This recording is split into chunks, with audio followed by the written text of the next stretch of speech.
The voiceover off-screen tells the story of ancient Rome, which reached its peak in the 2nd century AD, when it controlled a vast territory from Britain to Ethiopia. It was during this time that the most enigmatic writing in human history came into existence. 10 scholars of that era, each with different levels of understanding of our reality, came together to record their knowledge in the form of a book. If these manuscripts had become public knowledge, it would have led to the downfall of the Roman Empire and a completely different course for our world.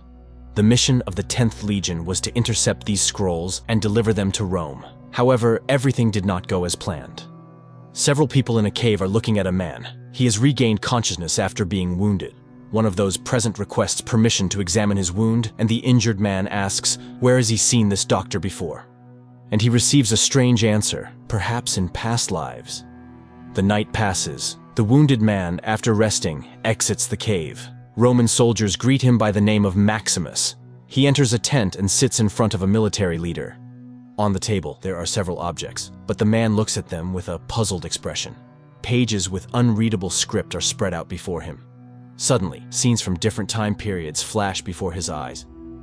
The military leader addresses the man and says that, according to the doctor, his memory will soon return to him. He is Legate Maximus, leading the 10th Legion of the Roman Empire. He warned Maximus that something was amiss with this scroll and Caesar wouldn't have sent an entire legion just for nothing. It should not have been taken along. It would have been better to destroy it on the spot. A soldier who entered reports that a rebellion has erupted in Jerusalem. The military leader says that it's not safe to stay here, but they need orders. They will only obey Maximus. The legion travels along a forest road and comes under attack. Maximus is shot in the back and dies. In the next scene, Maximus awakens in Spain in the year 1600, chained in a cave. He sees his Dr. Frumrum, who looks like his identical twin. The doppelganger asks him to return the scroll to Jerusalem, and then everything will fall into place. He will remember and understand everything. Maximus inquires, what is this scroll? The doppelganger begins to explain that within every individual there exists an inner mechanism, an inner self, which is currently in a dormant state. People believe they are living in the real world and don't even suspect that they are asleep. In this scroll is a code, which, if read correctly, awakens a person from their slumber and elevates them to a different level of perceiving the world. While people sleep, they are akin to the state of a cocoon from which a butterfly must emerge. Then, the doppelganger abruptly interrupts the narrative and tells Maximus that he will be released now. They take the man out of the prison, put him in a boat, and they sail away from the fortress. Morning comes. Maximus is brought onto a ship. He takes out the scroll and tries to examine it, but a sailor hinders him. Then a sack is thrown over his head. Upon waking once again, he sees the scroll in the hands of another prisoner. The prisoner starts reading the ancient text. Suddenly, Maximus is overwhelmed by intense fear. He even thought he was dying. Then he is thrown into a space composed of infinite love, light, and warmth. And then they pull him onto the deck and throw him into the sea. And again, he awakens. This time in Belarus in 1812. He lies on the ground, and nearby, military commands can be heard. He realizes he is on a battlefield and rushes through the forest. Suddenly, he sees a small house ahead, but in an instant, he gets a blow to the head. A woman hits him. She ties him up and drags him into a hangar. He asks for help, and she provides it. Max hears singing and follows the voice. The woman offers him food and tells him that her husband was conscripted for war a long time ago and never returned. Max approaches her and embraces her by the shoulders. Waking up the next day to the sounds of gunshots, he takes a rifle and goes into the forest. There, he once again encounters his doppelganger. The doppelganger says they need to move forward. Max asks to be left in peace. He wants a peaceful life. To which the doppelganger responds, "This is not life. You only think it's real because you don't remember anything else. You love this woman, but what exactly do you love about her? Her young and beautiful body. That body is just a temporary vestment, like clothing you change often. So who do you love, Max?" The doppelganger continues, "Unfortunate people, they only live for the sensations of their own bodies and spend their entire lives tending to it." It's as if Max got a dog and all his thoughts were only about the dog. He cared for it, fed it, and forgot about himself. And then, he even began to identify himself with that dog.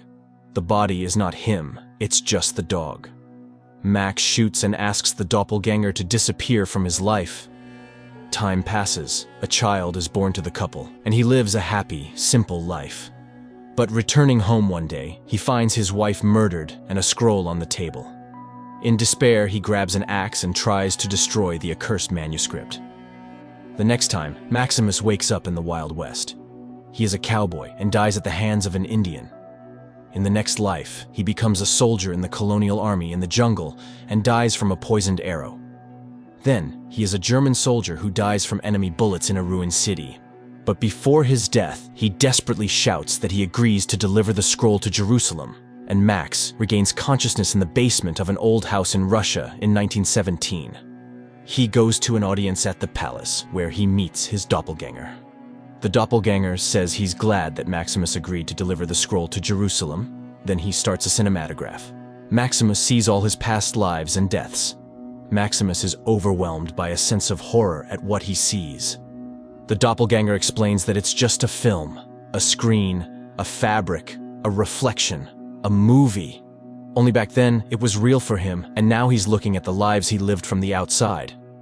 Furthermore, what's happening to him now is also a film. Can he still not understand? To which Maximus asks, what is he supposed to understand? The doppelganger continues, it's a film, and Maximus must play his role correctly. Then it will be a good film, a good life, and the director will be satisfied. A person goes through thousands of lives. He lives them. In one life, he's a king, in another, a slave, in the next, a noble knight, and then a terrible killer. The entire universe is hidden within a person. He laughs and cries, gains and loses. You have to live life to the fullest. That's the only way a person can evolve to a new level. And then there will be a game with him. And at that point, it no longer matters whether you're a hero or a villain. Max asks, who is him? Their conversation is interrupted by someone who enters and reports that a revolution has started. Gunshots can be heard outside, and they're breaking down the door, but Max manages to escape. Outside the door, he sees a long corridor and hears a German march. Then he sees himself in the uniform of a Nazi officer, marching in front of a line of Jews. He returns to the room and sees his doppelganger again, who says that in 20 minutes, a messenger will come for him. The one who created this entire film, the entire world. The doppelganger says he has come to help him, but Maximus doesn't believe him and shoots the doppelganger. Then he takes the scroll in his hands and sets it on fire. And once again, awakening in another life and a new role, Max finds himself bound, sitting in a chair. A doctor enters the room. When Max asks who he is, the man tells him to rest. They lead him through the corridors of a psychiatric clinic. Around him are mentally unstable people he encountered in his past lives. Max recognizes them and can't understand. What was it? Maybe he's truly insane? The doctor explains that these are the consequences of treatment. Everything will soon return to normal.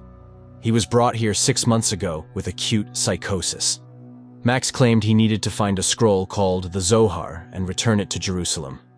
The doctor hands him a diary where he recorded everything Max had said about his past lives and tells him that the hallucinations will pass soon and he'll be able to live as he did before. Max looks through the pages and asks, "Who am I?" The doctor replies his name is Max. He was born in 1968. He works as an engineer. He has a daughter and a wife. Then, the doctor explains that they invented the doppelganger. It's a method of therapy. An image is introduced into the patient's consciousness to help them cope with stress. But now, it's no longer necessary. Welcome to real life. Max's pregnant wife visits him, the same one who appeared in his dreams. The doctor told her that he has shown very good progress and he will be discharged soon. One day, the patients in the psychiatric clinic gather around the TV to watch the news. The host asks questions to a professor who talks about his near-death experience. He says he felt an infinite sense of love, and Max remembers his own feelings while reading the manuscript in one of his past lives. A year later, Max is getting ready to be discharged. He thanks the doctor and says it feels like he's been reborn. On the day of his release from the clinic, Max wakes up and sees his doppelganger again. The doppelganger says he heard that Max is being discharged. The man attacks him in a fit of rage. The other patients cheer. But suddenly, Max sees that there's no one around. He rushes to escape. The man runs to the seashore. He's completely alone. Then Max decides to return to the clinic and sees his doppelganger again. The doppelganger invites him to sit down and pour some vodka. Max tries to prove to the doppelganger that he's just a hallucination and exists only in his mind. The doppelganger laughs and asks, "Did the doctor tell you that?" Max asks, "Where did everyone disappear to?" To which the doppelganger responds that he has nothing and no one, no family, no wife. He made it all up. Max asks the doppelganger to tell him who he is. The doppelganger explains that when Rome ruled Judea, two worlds, two worldviews, two philosophies collided, Rome and Jerusalem. Max led a legion whose task was to find and destroy the Zohar scrolls. These scrolls contradicted the Roman doctrine based on the material development of humanity. The scrolls described a different path, which posed a threat to the development of Rome. Fortunately, the Zohar scrolls were moved to a safe place. Max only managed to intercept one of several scrolls. He knew that the scroll possessed hidden power and attempted to use it for his own interests, which caused him to lose his memory. The doppelganger hands the scroll to him again. Max asks, "How can I get to Jerusalem?" In the following scenes, he is already inside the ruined temple in Jerusalem. This is the very place where Max was supposed to go. This is where the scroll should be returned. The doppelganger reminds him of their conversation when he explained that Rome took the opposite path to what was described in the scrolls. All of modern civilization is the result of the Roman path. America and Europe completely copied the Roman system, but it's a dead-end path. The harrowing, painful history of humanity is coming to an end. They could have lived happily. He once again implores Max to return the scroll. Max is the last one. Everyone is waiting for him. Suddenly, Max sees the attachments of the physical world, his wife. She calls him home and asks who he is looking at. He can still see the doppelganger, but the doppelganger doesn't exist. Max starts to scream. He doesn't understand the logic of what's happening. What was the purpose of all these tortures? He still hasn't understood anything. The doppelganger tries to persuade Max to let go of the attachments of the physical world and free himself from the chains of endless reincarnation, while his wife asks him to stay with her in the earthly world, which she believes is the only truth.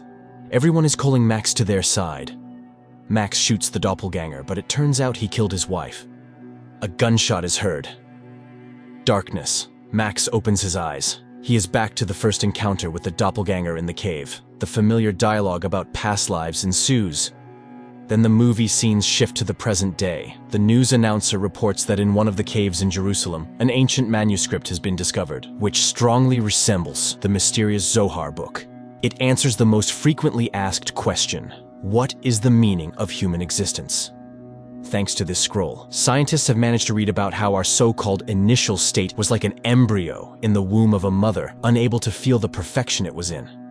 To achieve this, it was necessary to split it into numerous parts. According to the Zohar book, humanity has already reached the maximum point of fragmentation. The spring is stretched to its maximum, and now the reverse process of assembly is underway. Returning to its source, these parts acquire new organs for perceiving reality compared to the original embryo.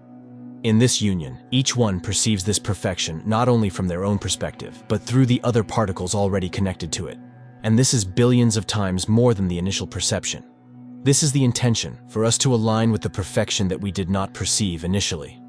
In the background, Max briefly appears.